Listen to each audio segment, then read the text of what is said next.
मैं मसीही लोगों से सुनते सुनते थक चुका हूं। भाई पॉल, मैं बहुत ही निर्बल हूं। आप कहते हैं भाई पॉल, आपने अपना प्रचार ये कहते हुए शुरू किया कि आप कमजोर हैं, तो हम क्यों नहीं कह सकते? पर मैं आपको इसका वाक्यांश या इसका अर्थ बताना चाहता हूं कि सबसे पहले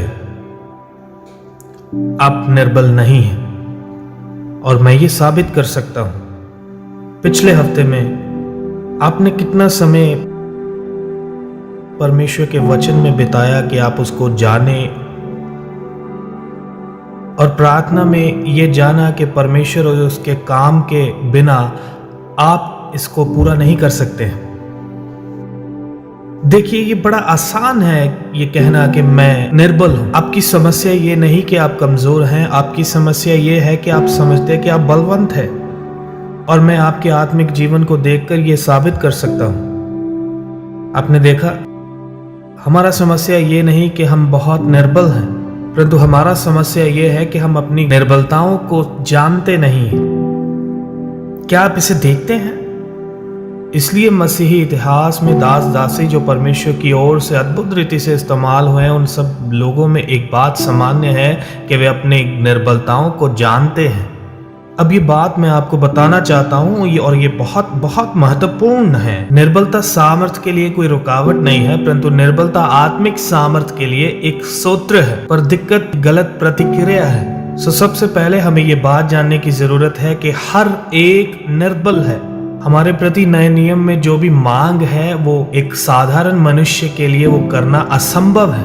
अब इससे पता चलता है कि हम सब एक समान हैं। मैं, आप, स्पर्जन, जॉन पाइपर, हम सब, हर कोई निर्बल है। अब आप अपनी निर्बलता को एक बहाने के लिए इस्तेमाल नहीं कर सकते, क्योंकि हर कोई हमारे जैसे निर्बल है। कोई भी इस तरह चल नहीं सकता है, कोई भी नहीं।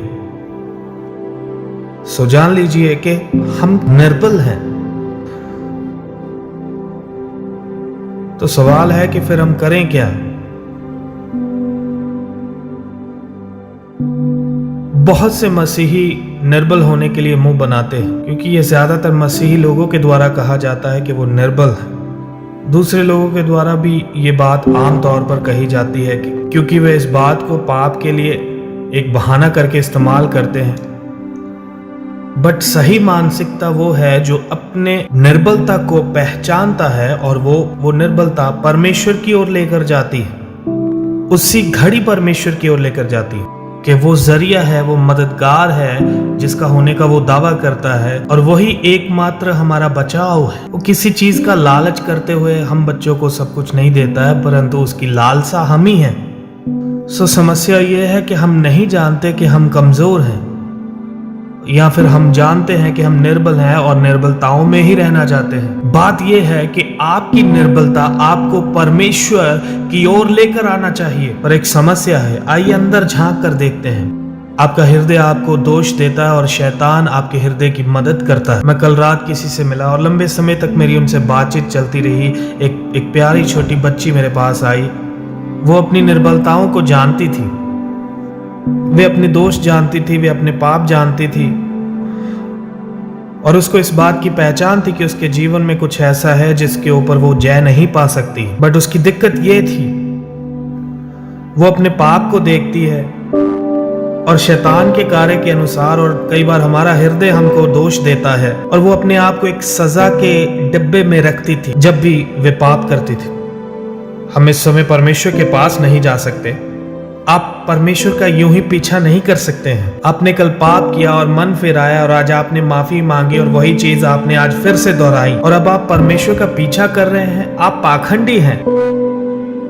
क्या यही नहीं है जो हम करते हैं? सोचते हैं, हम पाप करते हैं जो हमने पहले भी किए हैं, जिसके लिए हमने पश्चाताप भी किया, और हम ऐसा सोचते हैं कि हमें कुछ समय के लिए अपने आप को एक सजा के डिब्बे में डालकर रखना पड़ेगा, थोड़े समय के लिए, कम से कम थोड़े दिनों के लिए, ताकि हम अपना धार्मिकता थोड़ा बना कर आए इससे पहले कि हम परमेश्वर के सामने जाएं। हम ऐसा ही सोचते हैं।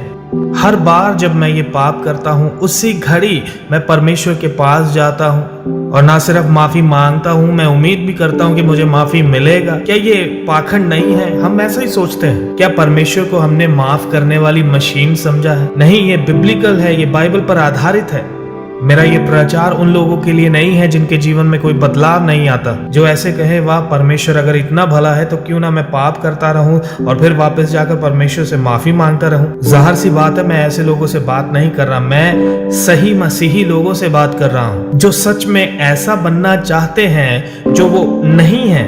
पर जब वे अपने आप को दोषी देखते हैं, अपने आप को निर्बल देखते हैं और अपने आप को वही पाप दोहराते हुए देखते हैं और वो यहाँ पर रुकते हैं और सोचते हैं कि शायद थोड़े दिन बाइबल पढ़ूंगा, थोड़े दिन प्रार्थना करूंगा और परमेश्वर के सामने अपने आप को बड़ा गंभीर दिखाऊंगा, इससे पहले कि वो परमेश्वर के पास जाएं और परमेश्वर से माफी मांगे। नहीं, मेरे जीवन की सबसे आनंद की घड़ी वो है जब मुझे पता चला कि जब मैं पाप करता हूं, जो मैं हमेशा करता आ रहा हूं, मेरी पहली प्रतिक्रिया यही होती है कि मैं मसीह से लिपट जाऊं, एक भिखारी के जैसे नहीं, ऐसे इस विचार से नहीं कि हे परमेश्वर मैं यहां हूं, मुझे सजा दो। नहीं, मैं मसीह को पकड़ लेता हूं और उससे कहता हूं मुझे तुम्हारे वायदों पर विश्वास है।